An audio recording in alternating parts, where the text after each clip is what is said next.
Hello, hello, hello. Good morning, good evening, good afternoon, everybody. Well, good evening if you're watching live. This is Jeff with the Verses and our show First Words, where what we do every single Sunday is we take a look at one of your poems and we give some suggestions, some feedback on things that we're hearing, things that we're liking, things that maybe are confusing us. And we try to give some suggestions on how to improve. Now, if you would like to send one of your own poems to us to get looked at, what you can do is you can message us on Facebook, okay, on the channel. You can also let me know in the chat box if you're trying to send a poem and you're having some trouble doing it, so that way we can see it in the future. But we do have one poem at least that we're going to be taking a look at today. Um, and of course, as we do this, again, this is a show that we're doing every single week on Sundays at this time. Other things to be aware of too, if you're interested in trying to get your own poetry out there, we do have a weekly open mic on Tuesdays, and you can find our Facebook page again for more details about that. But let's take a look at the actual poem that we're going to be seeing. Give me one moment.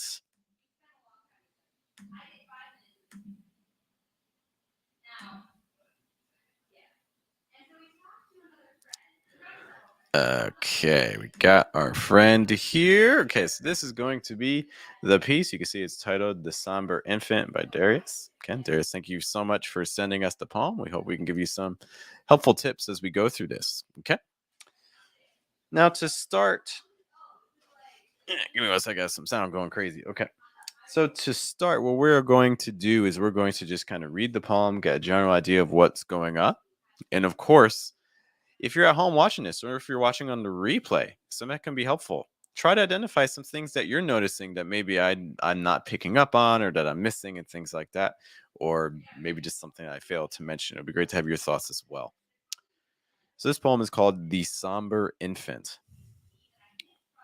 The somber infant gazes down on me with blazing white bulbs for eyes that nestle in milky indigo nebulas. Face slung on unseen strands, finger laced the stars in the same way a father holds a young daughter's hand. I turn back to face excuse me. I turn back to face the navy leaf gracefully falling. Its alabaster models twinkle in prismatic light. Like faith's bounty glitters in my gaze. On the edge of night, the faint orange of dawn ascends the treetops. And as I embrace the unknown, the sable heavens, a palimpsest scraped clean by Earth's powerful revolution, sublimate on sun's kiss. All right, thanks again to Darius for sharing this poem with us. Now let's just kind of begin by taking a look at the title. Okay. And some things that we're going to see here. Sorry, totally took it took way too long. Wrong one there. My bad. Okay.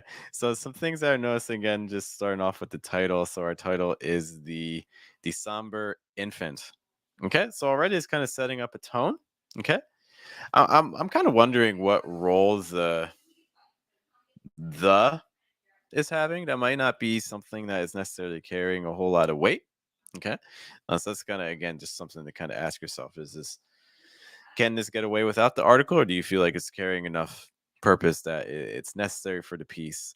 Not having it would be a distraction. And I think that's a valid question for any sort of article. That's not to say that we need to remove all articles, that we need to remove all prepositions and things like that. But it just like asking and being sure that, hey, is this what we want? Is this where we want it? And things like that. Because it's not always something that is necessary. Um, Moving back to our piece here. Um, Actually, let's go back to Somber too. So Somber, this is immediately. I like that we have a title in our title. We begin with a tone word. Because sometimes you read pieces and you're not really entirely sure how are you supposed to feel. You're supposed to be happy. You're supposed to be excited. You're supposed to be feel frustrated. What is the emotion of the speaker? It's not something that's always immediately apparent. So I do like Somber here because it's already kind of. I think it's conveying a tone of heaviness, which I appreciate. Guess was kind of giving me a general idea into the poem, how I should approach it. Um, Other things, so with the word infant, so you're expecting the poem to be about a child. Perhaps this is from either the perspective of the child or perspective of a parent or even just a perspective of an onlooker. We don't really, title's not quite giving us enough information to know all that just yet. Not that it needs to. And this is it's perfectly fine that it's not. Okay. Zoom in here to make sure you guys can see. Okay. Okay. So the somber infant, and then that's also immediately our first word as well. And to me, that does read a little bit awkward to have a title to somber infant, and then the first line immediately starting that way too. That being said, I do realize that there is a literary tradition of titles of poems being the first lines of poems too. So I totally get that, but I'm wondering if that would be a distraction to some readers. Somber infant gazes down on me. Okay, so that's implying. So we have our main characters. Cool. So we have our main characters immediately. Okay. Um, or I'm imagining these are the main characters. Me being your speaker, Somber Infant being your title, right? So I'm hoping, and that those are our main characters. It's interesting perspective spatially. So the infant is being placed above the speaker, choosing that arrow to show above. Okay, so it could be maybe like the speaker's like raising the infant or something like that, maybe. Um, Summer infant gazes down on me with blazing white bulbs for eyes. Actually, even before we get that, is there anything else from the first line? First lines of poems are naturally key places in poems. Okay, so if you're interested in submitting work, this is always something you want to be considering. Is that the editors are already starting to get ideas about your poem just from your title and your first line, and if it's not doing enough work, that can hurt you immediately. So it's something that when you're sending submissions out, you want to make sure that your first line is super strong. So it's really really key for advancing. Another thing you want to make sure of too is that your closing, your last line, also needs to be strong. Those are the two places in your poem that editors spend a lot of time on. Another area too as well, when you're writing poems and you're trying to think about submissions, is many editors are also looking for turns. Where is the moment where the speaker learns something? Where is the moment that the poem changes, whether like structurally, thematically, tonally? There needs to be some sort of shift where your speaker becomes different from the beginning of the poem by the end of the poem. So where does that moment occur? A lot of times those sorts of moments are identified with like transition words like but or like and yet or however. They can also be indicated by breaks in terms of structure, in terms of the line length, or maybe a stanza break or things like that. There's lots of ways you can indicate the turn, but it is something that is very commonly looked for by editors. Okay, so just kind of something to be aware of. Um, Moving back to the piece, let's kind of bring that up again.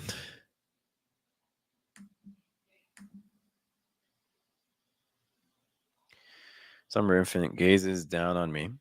Gaze is an interesting word too. It's a relatively neutral word, right? So I'm not entirely sure. So it's not clear yet, and this is not a problem. It's just I'm just more making a note for myself. It's unclear yet how the infant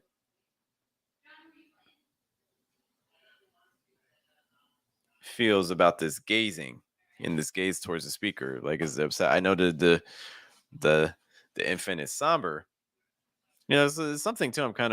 There were a couple words here that I thought were really interesting vocab choices.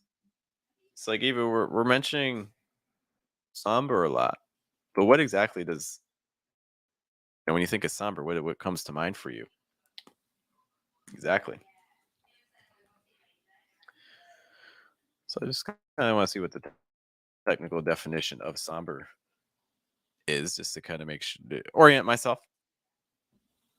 Kind of things we mentioned: gloomily dark, shadowy, but also interestingly enough, dimly lit. So it doesn't necessarily have to be something weighted. It could just be referring to light. Okay, but again, dark, dull, serious, grave. Okay, and it also kind of it makes you question too. So why is this infant so somber? You think of infants, and in general, and I'm just thinking back to my own son. In general, they're kind of in a neutral, relatively happy state, but they certainly can get upset. So it could be something upset the baby here. So somber infant gazes down on me with blazing white bulbs. Somber infant gazes down on me with blazing white bulbs for eyes. The width is something I kind of keep coming back to. And again, so a question to kind of ask yourself is the reader given enough already so that width is not necessary here? Or not? Is this something crucial? Griffin gazes down on me with blazing white balls for eyes that nestle in milky indigo nebulas. This imagery here in this second and third line, I am finding a little bit more striking than the first line. Personally, I think it's a lot more evocative. It's also lot more unusual, like blazing white bulbs, nestle in milky indigo nebulas. Like this is just fresher imagery than how we're starting. So I would maybe, we'll see as we read the rest of the poem, and maybe this will be a horrible suggestion. Maybe this won't work at all. But right now I'm already kind of thinking, hey, maybe this period should be a comma. Maybe this first line needs to go after, and then it needs to be finished with a period. Maybe you're switching some of the orders. Another thing too, if you did that, you could also get rid of the width. You wouldn't necessarily need the width. It's kind of something to consider there. Summer infant gazes down on me, blazing white bulbs for eyes that nestle in milky indigo nebulas. There is a pleasant sound quality here, like blazing white bulbs, the bee sounds that nestle in milky indigo. Nestle in milky indigo nebulas. It's like you got a lot of these short I sounds, like these sounds, like in, milky, in, de. Okay. In addition to that, you have a lot of these dark L sounds like nestle, milk, nebula. So there's a lot of repetition of sounds here. And these are all very soft sounds. These are sounds that really keep things flowing, relying on these vowel sounds that aren't very sharp. So I like it. It gives you a chance to really flow here. I appreciate that. Something with blazing white balls for eyes that nestle in milky indigo nebulas. Throughout this whole sequence too, I'm given some tone words about the infant. Again, somber, somber, somber. But I have no idea about the speaker. I'm not. Question I have right now, and it's okay to have this question. I don't think it needs to be answered the right way. I don't know how the speaker feels about all these things. So that's kind of a question I have about the speaker. How does your speaker feel? So that's my question. How does the speaker feel about all this? Speaker somber too? Speaker nervous? Okay. And as you advance in your drafts, you can kind of ask yourself, is that something I want to be more apparent sooner? Or is that something I want to keep hidden?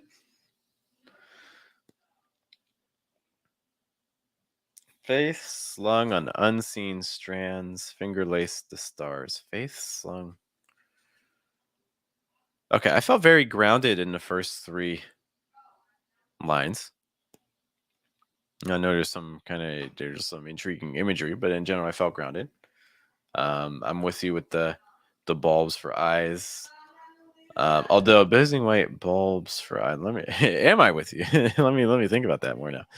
Blazing white bulbs for eyes. When I think of bulbs, I'm thinking light bulbs. I'm also thinking like flower bulbs as well. That nestle in milky indigo nebulas. So on my first reading of that, and it's there's nothing here to suggest that that was right.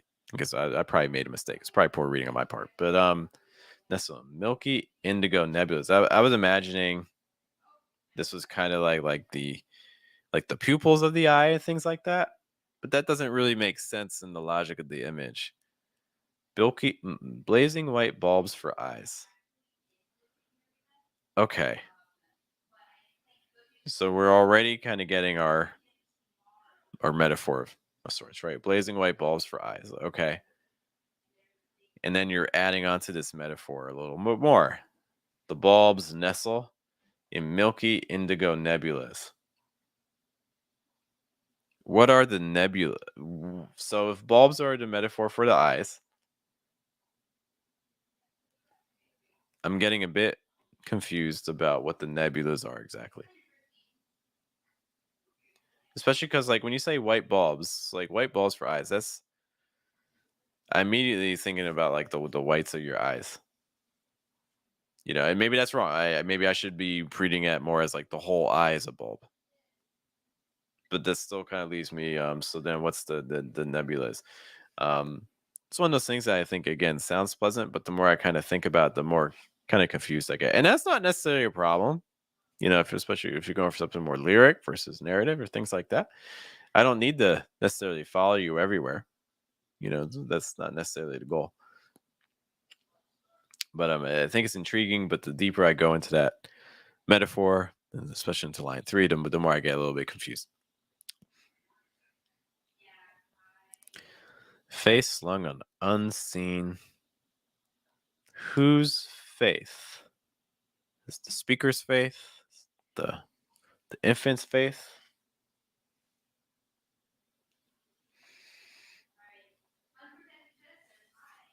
Again, another question that you don't necessarily have to answer, but it is a question I kind of have right now.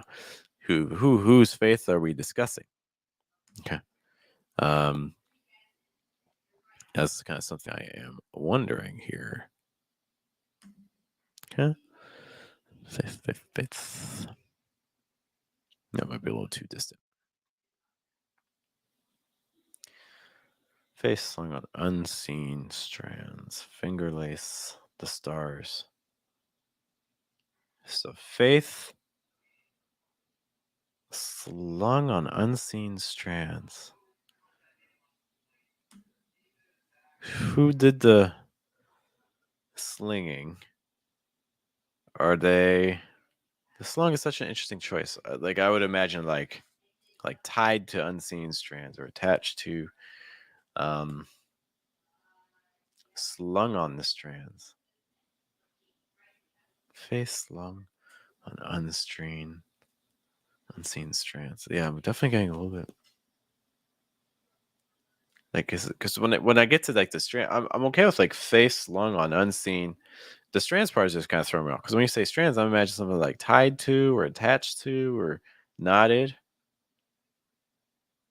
How's that like faith knotted on unseen strands? Like the slung is kind of confusing me a little bit in terms of the choice. I'm having a hard time, especially by the fact that again, I'm not entirely sure whose faith. Are we talking about the speakers? Faith slung on why faith? What's caused us to transition to this question about faith or this topic of faith? Face slung on unseen strands, finger laced the stars. Okay, so I imagine again, like kind of like going like that, like finger lacing. Okay. Face slung, unseen strands. I think the other thing that's going to be a little bit kind of throwing me off is I don't know if I'm still in the same place as the first 3 lines, or is this metaphor ending and another metaphor starting? It's like, is this the start of a new metaphor, or are we still relying on the other one? Part of me is making me think that it's continuing because we see later on finger lace the stars. So that makes me think that we're continuing with the metaphor. But I'm not entirely sure.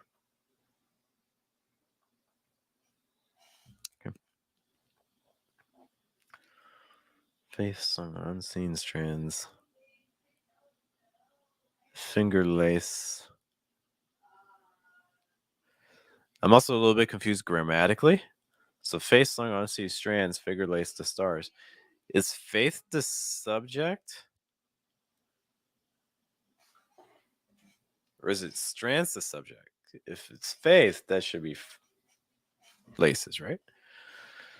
This is confusing. I mean, this is where grammar I think is really helpful. It kind of will help guide your reader. Face slung on unseen strands, finger laces the stars. Face slung on unseen strands, finger laces the stars. The same way a father holds a young daughter's hand.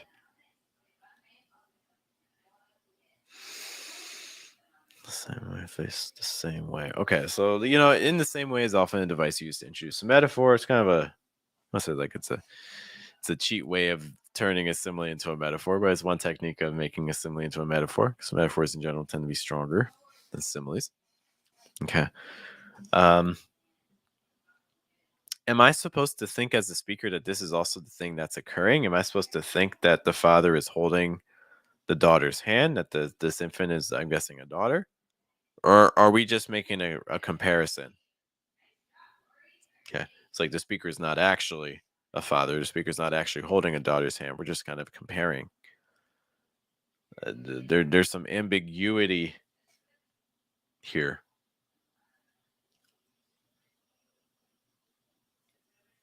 I don't know. I probably would go on something more direct if it is the speaker. The speaker is a father, and the speaker is holding his daughter's hand. Somber Infant is telling me to play some this one, Milky Indigo, Nebulous, Face Slung. Now I'm like, I'm going back to the beginning. I mean, maybe they're doing stargazing or something like that. So like, Summer Infant gazes down on me. It's like you have a father again, kind of like raising their kid or something like that. Blazing white balls for eyes nestle. No, that doesn't. No, that wouldn't make sense. Because if a baby's looking down, then how's it seeing the sky, the Milky Indigo Nebulous? That wouldn't make sense. Okay, I digress. Face slung on unseen strands, finger laced the stars. Okay. I don't know how I arrived to this discussion on faith. Like what in these three lines is guiding me towards this talk on faith? I'm not entirely sure. It almost kind of feels like we had a false start. Like it felt like he's a different color. We always like making art. Okay, it's like it kind of feels like this is a unit to start, which is fine. But then it kind of feels like no, this is actually the start. So like I do think I'm having trouble feeling progression because it almost feels like we just like we found a new beginning in a lot of ways. Um That's not to say we need to delete one or anything like that, but I think it is kind of a question to ask yourself, which is getting us to the heart of the poem fastest. What may be being a distraction? Sometimes poets write lines and that's all well and good. That's great. But we also, we don't want to be too attached to the things we write to the point where we can't even change them. So making sure that our lines doing what we need to do, and also that we are willing to remove lines, even if we like them. They may have a great image. They may have be doing something really, spectacular in the poem. But if it's not serving the specific poem, then it may be better removing it, save it for later, make a new poem. That's kind of how I'm feeling about these first 6-7 lines. Like I don't. Again, it really does kind of feel like a false start with the first part. Maybe it's the poem's really starting on faith.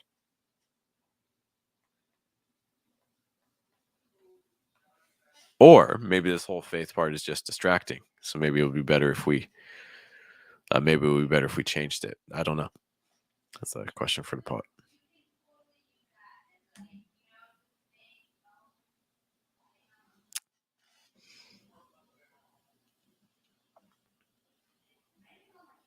Okay. Yeah, so a decent amount of questions about that section of face along the unseen strands. In the same way, a father holds. Does this metaphor? Now I'm questioning metaphors again. Face along unseen strands, finger laced the stars. Okay, so the faith finger laces the stars. This the same way a father holds a daughter's hand. So basically, you're saying like, hey, like a daughter is interlacing her fingers with the daughter, right? Okay, is that metaphor accurate? So faith finger laces the stars. So faith is like a really, having like that bond, that connection, that even physical tying with the stars.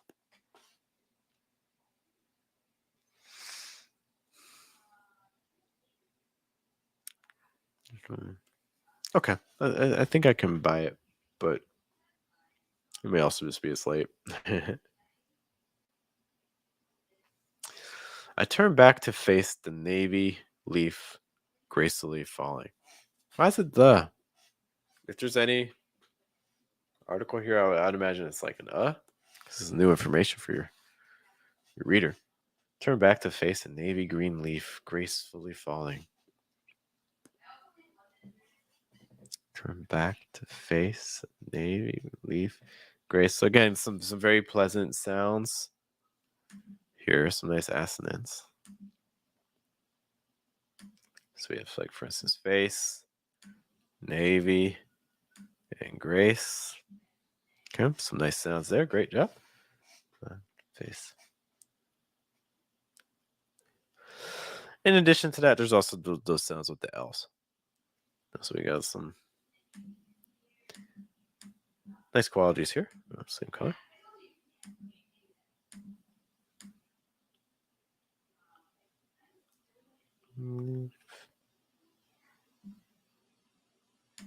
That E as well. Oh, but the big thing I wanted, if it wasn't the E sounds, it was the L's. Can't really experiment with those dark L sounds. Lots of O's. So, for instance, navy leaf. For instance, let me rephrase. So we get the L on leaf. Get those dark L's again on fully. Get it again on falling. Leaf. Navy leaf. Gracefully falling. Okay, so again, some similarities in lines. Again, I would recommend a navy leaf. I'm curious about now. I feel like I keep stumbling on things, and then like I don't think about them at first, but then I take a minute. It's like, wait a minute, a navy leaf. I'm really curious. Are there trees, or I guess it could be a plant as well, right? Are there plants with like navy leaves?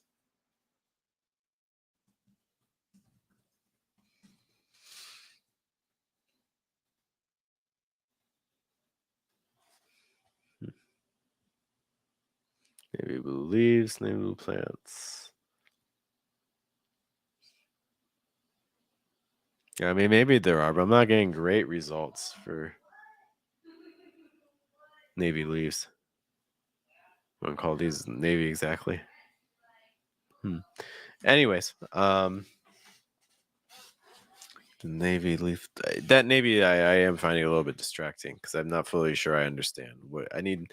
Even naming, if there's a specific plant or tree that does that, even naming them instead of just saying the navy leaf, like the ginkgo leaf or the sycamore leaf or something like that.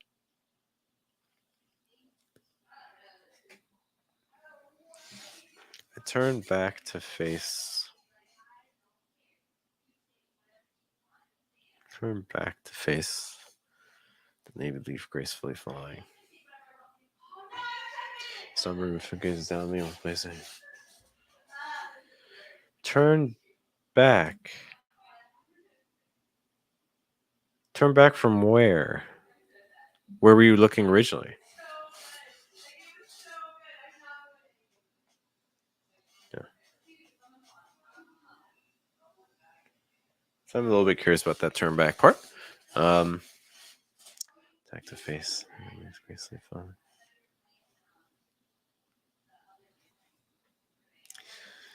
Just a kind of a note too, just something to be aware of. To this point, I really still don't have a great grasp of how the speaker is feeling. So this part here, I'm still kind of wondering. I don't know about the tone yet. How does the speaker feel? And once you answer that, this is for readers too. Once you answer that, can you point to the things that are leading you to that conclusion? Because right now I'm still a little bit, I'm not entirely sure. I'm getting an idea that the speaker is paying attention to grace. This is coming from the speaker's perspective, I imagine. Um, there's also some things tied to religion. Um, and there's some endearing qualities to it, but I still would like something maybe slightly more direct. So face slung on unseen strands, the same way a father holds a young daughter's hand. Because again, I still don't even know if this is the father and the daughter, just like in general. Okay, for our next part, it's alabaster models twinkle. Curious, I want to see what comes up for like alabaster.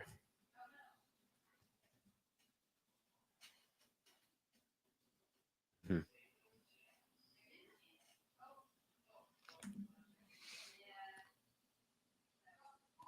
And then about smells, I'm not sure of.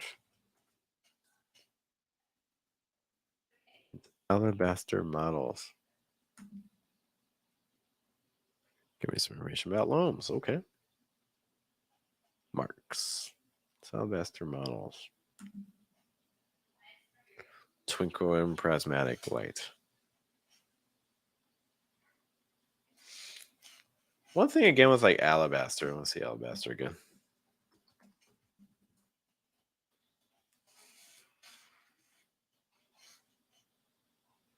Fine grained translucent form. Totally white. Carved into ornaments.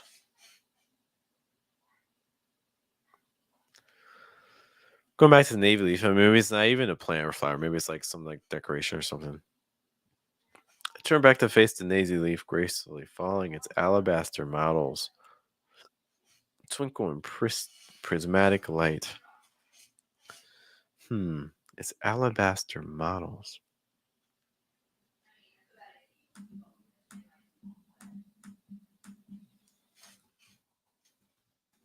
I'll see some models.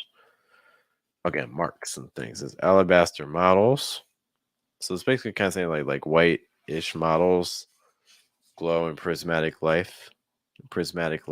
Where's the light coming from?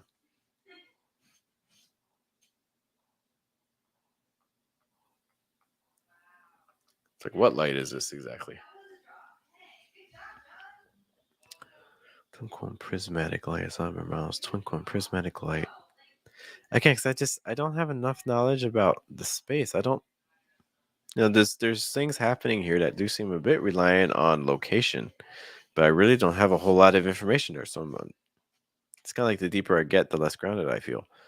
Um, like faith's bounty glitters in my gaze. What is faith's bounty?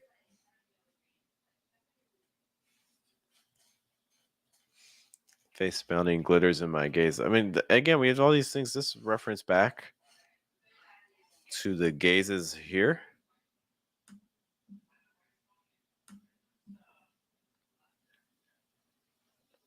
Okay. Um,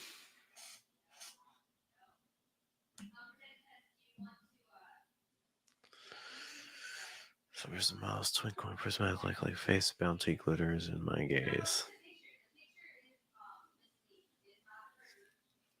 Again, I'm a little bit confused by gaze. So like glitters in my gaze as in like you see something and it's glittering, or are you saying that the gaze, like the physical gaze of the speaker, is also glittering?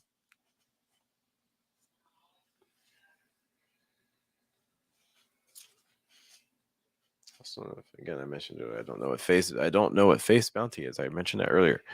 Um,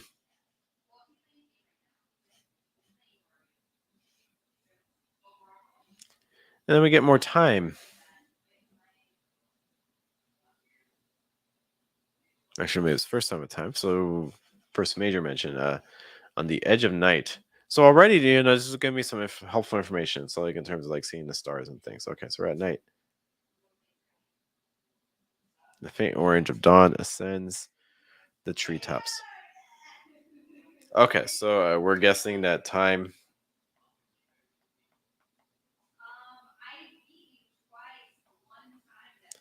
Okay, so this is where time is moving on the edge of night. So I'm guessing, we started late at night, but now it's like the night's almost past. The faint orange of dawn ascends the treetops. There's a lot of poems out there about dawns. There's a lot of poems out there about sunsets and things like that. So the competition can be a little bit fierce for that. So the faint what is unique about this image in the way to because again the language here isn't necessarily fresh. These are things people have heard before. Faint orange of dawn ascends to treetops. Okay, sounds pleasant, but I don't think it's quite gripping enough for your general audience. Okay. Um, is there any way we can make this fresher? We mentioned earlier like extended metaphor and things like that. Are there ways we could extend it? Could this be part of an extended metaphor? The faint orange of dawn. My hand rings.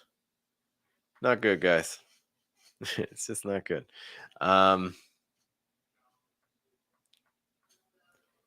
I need something a little bit more unexpected.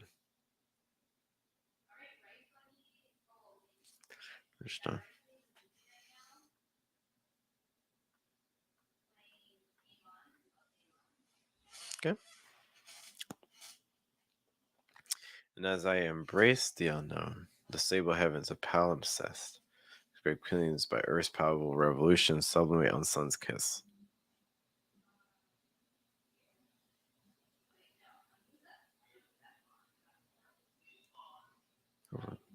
You know,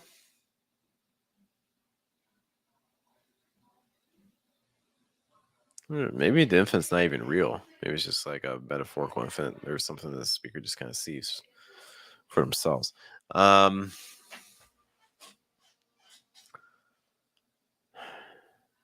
the somber infant.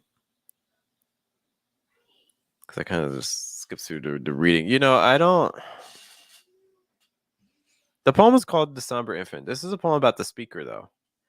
The somber infant makes an appearance using their name, but the speaker. What do I know about the speaker? I know the speaker is tied to this connection to faith. It seems largely positive. There's this sense of again comparing faith, what faith is doing, to what a father does with a daughter. Um, I read this. I turn back to face the navy leaf, its alabaster models. So this is again. So I guess this leaf is not real.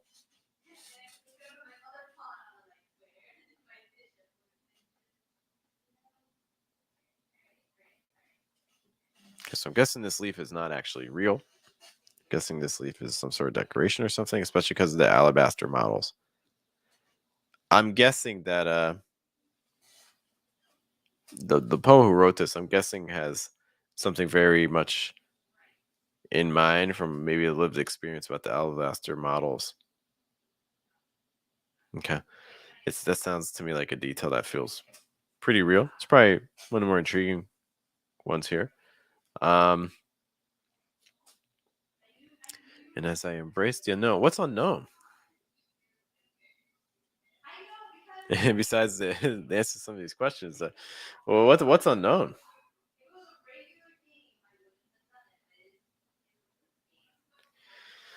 The stable heavens, a palimpsest scrape clean by Earth's powerful revolution, sublimate on sun's kiss.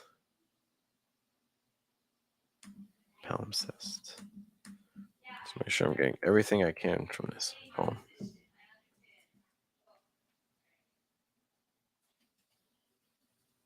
Yeah. Mm-hmm. Palimpsest. Scraped clean by Earth's powerful revolution. So there is a lot of like kind of reverence, like language of deference from the speaker to other forces, like faith, even to the infant to a degree, I would say. To religion, also like to the heavens and things. Um, so I do get some aspects of the speaker, but again, I'm not entirely sure how they feel about those things. Um, so embrace the unknown. I don't know what's that. What are the stakes?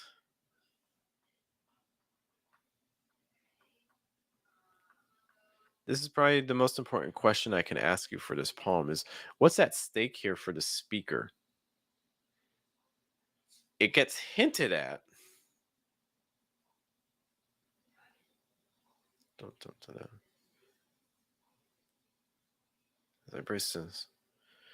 As I brace the unknown. This is the line that is probably at least in my initial reading of this poem, this is probably the line that's the most important one in the poem. This is your shift. This is we mentioned earlier about we mentioned earlier about turns. Okay, and the turn, when you have a poem, the turn is the moment again where the speaker is changing. Something is different. It's not the same speaker anymore.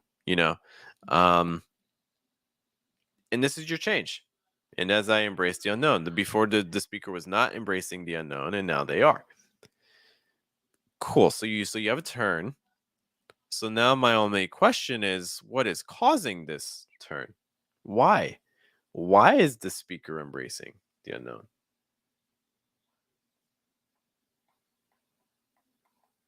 So my question is, why is the speaker doing this? What caused this to happen?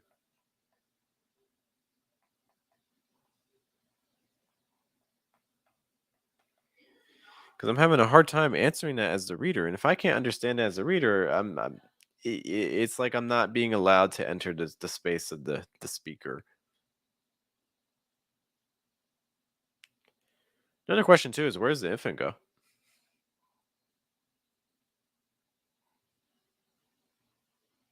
Like seriously, we got we have a missing child here. Where's the infant go?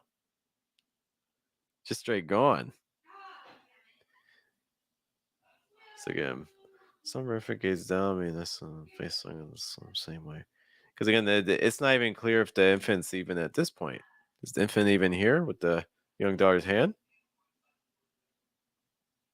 Infants just disappear, which is causing me to kind of wonder. I imagine that the infant may have been the vehicle into the poem, which I respect. I totally get. But, as soon as we mention the infant in the title, as soon as we mention the infant later on in the piece, the infant's gone. And so I'm wondering if the infant was the vehicle into the poem, for the poet. But then once we're in the poem, maybe we don't necessarily need the infant anymore.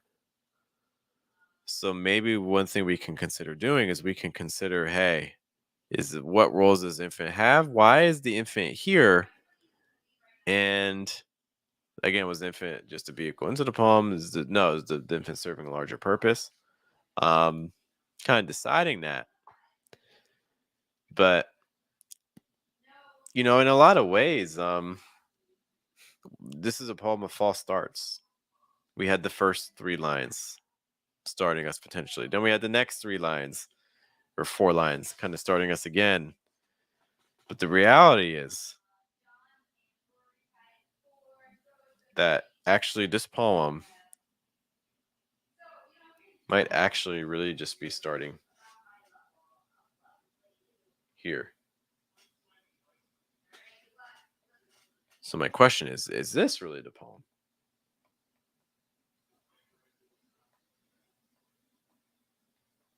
It solves that problem with the infant. I'm grounded. I turn. You could get rid of the word back. Turn to face a nazy leaf gracefully falling. So this is a grounded moment. Feels like kind of entering narrative with some lyric elements in terms of the sounds you got. But it puts me in a more specific time and place. And it also give you some more time to explore, especially this part here, answering those questions. What's at stake? Why is the speaker suddenly so interested in embracing the unknown? Why didn't they do it sooner?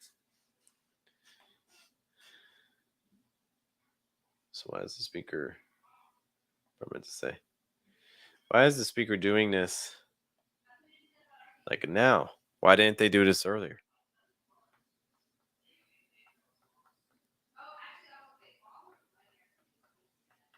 These are all questions that I have. Why didn't this happen earlier? Okay. Why now in this poem? Why now? Why is now the best time for that embracing to happen? What caused it?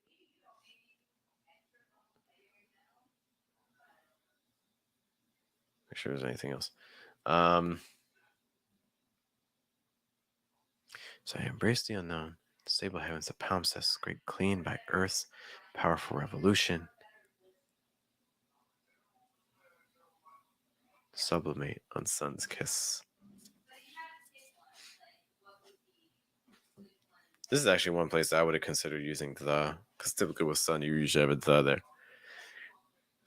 I'm just a note. Palimpsest, scraped clean by Earth's powerful revolution. I'm also kind of wondering why. Cool. Like, I'm not necessarily against the idea, but I don't know what it's serving. Why am I being told this? Why am I being told about this scraping clean? Why am I being told about the Earth's powerful rotation? Or excuse me, revolution? Okay, so I think those are kind of the questions that are going to be key to getting this poem into its next draft. At least main questions that I would have. Certainly some thought-provoking images and things like that. Also some great questions to be pondering. I would say that probably the biggest thing needs to be identifying what's at stake for your speaker, and also letting your reader get more into the interiority of what is happening. Okay, because to the speaker, how the speaker feels. Because right now, I just there are some hints about how the speaker is feeling, but there's nothing super firm. Okay, so that's we want these tones to be clear, these emotions and things like that. It's going to really benefit your reader if you can do that. All right, if you have specific questions about anything that we mentioned today, be sure to let me know. You can leave them in the comment box once the video is suspended. And of course, if you would like to send a poem in the future, be sure to let us know. You can do it by sending it to us on Facebook or by email. Guys, my name is Jeff. Thank you so much for spending part of your Sunday with us, talking about some poetry, doing some editing, and things like that. We will see you in a future stream. Take care.